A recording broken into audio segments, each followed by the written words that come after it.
Yes, I'm back in Paris, and yes, these are yoga pants under my dress. What's up everybody, and welcome back to my channel. I can't even begin to tell you how happy I am to be number one, back to making videos for you, and number two, back in Paris. OMG, I had to take last week off. I mentioned it in my last live recap of Teen Mom OG that like I had been getting so stressed that my whole body, head to toe, literally, was breaking out in hives. So like I have like the photos and the videos that I'm gonna be like talking about in my video for my channel members very shortly. But like long story short, I told you guys the reason I went back to Canada was to complete a business deal, a real estate deal that I was in the middle of, and then coronavirus almost caused it to fall through, which meant that I almost got sued for like $300,000 plus, and then I didn't know if I would be able to get back into Paris as well. So like those entire 2 months that I was in Canada, I was in a constant state of stress, and then eventually it just exploded, you know, in the form of hives, head to toe on my body. It was very, very bad. And so I just decided, okay, I'm gonna give myself a week. Hopefully like I'm gonna like minimize work,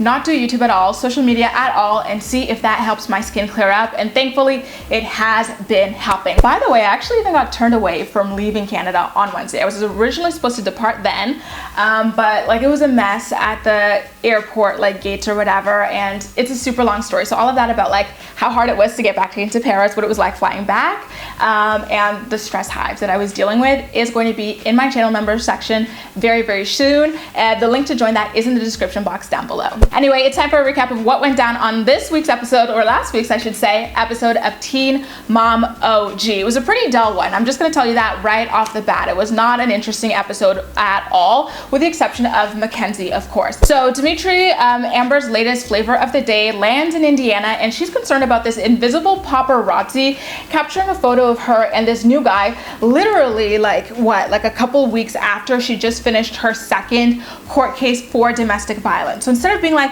it's not a good look for me, you know, as someone who keeps abusing boyfriends, to have another boyfriend so soon after my last one and I just wrapped up our court case. Like, it's not a good look at it at all for me. I should be focusing on my anger management, my parenting classes, X, Y, and Z. So that is not her thought process. She's like, no, I just don't want to be photographed by the paparazzi. So let me get my butler, Gary, to drive me to the airport to pick him up. And of course, Gary is Amber's lapdog this season, so he obliges her and decides to do it. But before he leaves to help her pick up Dimitri at the airport, he and Christina are at their kitchen table talking about how they want to make sure to talk to Amber about using protection this time around, because it took her only 2 or 3 weeks to get pregnant with Andrew, and they don't want to see the same thing happen with this guy.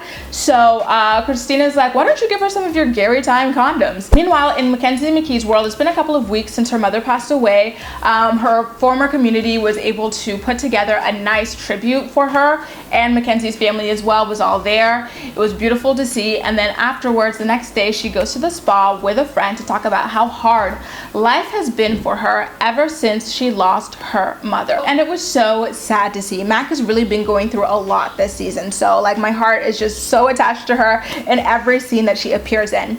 Meanwhile, in Tennessee, Bentley's doing really well in school, but he wants to go to a private school because he's a really good wrestler, and a lot of his friends who are wrestlers go to this private school because it's the best, like in the county or whatever, for wrestling. And so he asked his parents if he could go to that, and Maci and Taylor talk about how expensive it actually is. She's like, this is like the price of college. And then they reveal that it was $12,000 a year, and he's gonna be like starting out in the 6th grade if they say yes to it.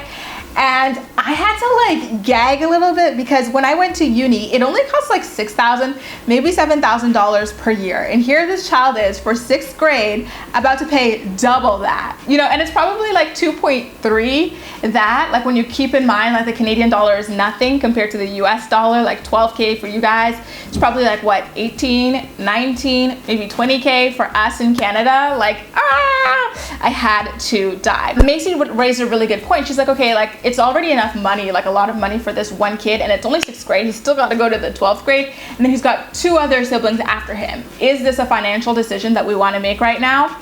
We find out a little bit later. Meanwhile in Michigan, Catelynn and Tyler are pissed off at their friend Ashley for lying about going to a co-worker's house when she actually went to her ex's house and spent the night there. According to Catelynn and Tyler, her ex-girlfriend is extremely toxic. I wonder if her ex-girlfriend was also into drugs as well, because that would have, like, you know, really had my blood boiling if I had this woman living around my kids and I was responsible for her because I bailed her out. Believe me when I tell you that this episode was light on content.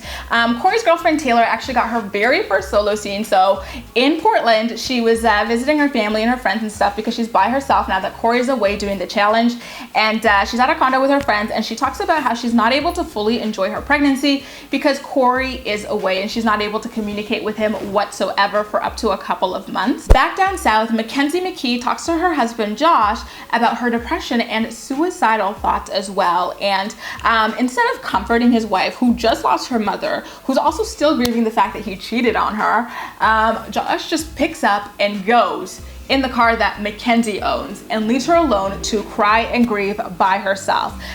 She's like, oh, you're talking about this suicidal stuff. I don't want to be a part of it. She goes, I'm not going to do anything to myself because I love my kids way too much. And he just was not hearing it, so he just goes away. And then Mackenzie talks to a producer about all the grief that she's feeling. And when she told the producer that she loves her kids too much to like leave them, but she hates being alive because it's so painful, man, my heart broke into a million pieces for that poor girl. What she's going through is so difficult and no one deserves to go through it at all. Like, it's so hard to watch her go through this all alone. You know, she's got no support system. She's raising these kids by herself. Her husband is is MIA emotionally. Like, it's just, it sucks. It adds insult to injury for sure. In Indiana, Amber brings Dimitri to Gary's house for a pizza party so that she could introduce him after what, 2 or 3 days to her, like, quote unquote daughter, more like her cousin, niece, sister, whatever, Leah. And it's just like, it just continues. She just sucks, you know, like she just never learned from her mistake.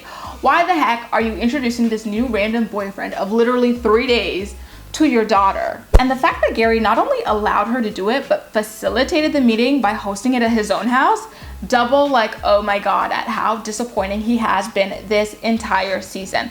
So they're all sitting around at the couch talking to Dimitri, who seems to be doing just fine, considering English is not his first language. It's probably not even his second. It's probably his third because he's from Belgium.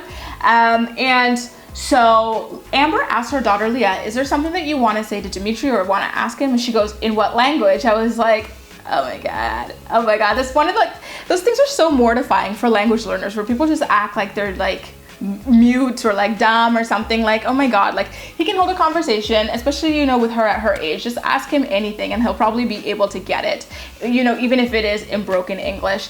Anyway, Ryan and Mackenzie in Tennessee have a very awkward conversation about Jagger having a big head and how their new daughter, Stella, might have a big head as well. Jagger's such a cutie pie, guys, I have to say. Then they talk about how exciting it is that Ryan is actually not in jail for this pregnancy, so he's able to help support Mackenzie through it. Meanwhile, in Michigan, Catelynn and Tyler confront their friend Ashley about lying to them the other day. They talk about how like she's exhibiting addict behavior. Even though she may not have relapsed like back on drugs, she's exhibiting addict behavior by lying and being irresponsible. And they say that they don't want that kind of instability around their kids.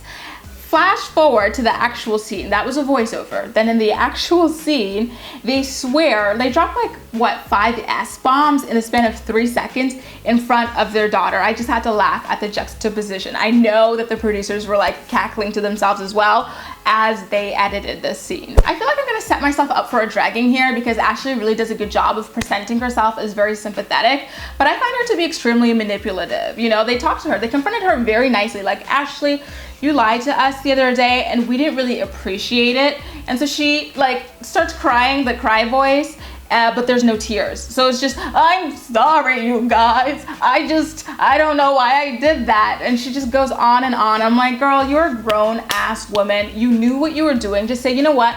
I messed up. I was just, you know, so desperate to see this chick that I had to lie to you guys. I apologize. Not this, I know you're doing so much for me. Oh my God, thank you so much. Like, I value you guys so much. Like, if you valued us, you would not be lying to us. You would not be doing things that put the stability of our children in jeopardy, you know, like put up or shut up. Like I just cannot stand a groveling ass person. Like we're all grown, we all know what's right and what's wrong. And when you choose to do something that's wrong, just say, you know what, I messed up. I am gonna change and show you that I could do better, versus like trying to manipulate people with tears that don't even exist, by the way. Back to Mackenzie again. So she cries to her producer about how Josh always walks away from her when she needs his emotional support. And then her daughter Jaxie comes up to her and asks her to take her to the gymnasium. I guess she does tumbling or cheer or something like that. And Mac had to like snap out of her like kind of depressive episode very quickly to help get her hair ready and take her to the gym. And I was just like so heartbroken for her. Like I've talked about this before, how I'm like, I don't know how you guys with kids are able to handle heartbreaks and devastations while still raising them. Like it's so amazing to me, because like, you know, me as a single girl, the slightest inconvenience, I'm like, oh my God, leave me alone, my day is over. I could like lie in bed all day, eat ice cream all day, binge Netflix, but like when you've got kids, you gotta fake the funk, and I don't know how you guys do it, like super moms out there, okay? I feel really bad for her, but I do also have to say that she is kicking ass at it. So she goes to her room after doing her daughter's hair, and then she calls Josh to tell him that like him leaving her the way that he did earlier when she was crying out to him about like, you know, being overwhelmed with grief really hurt her feelings.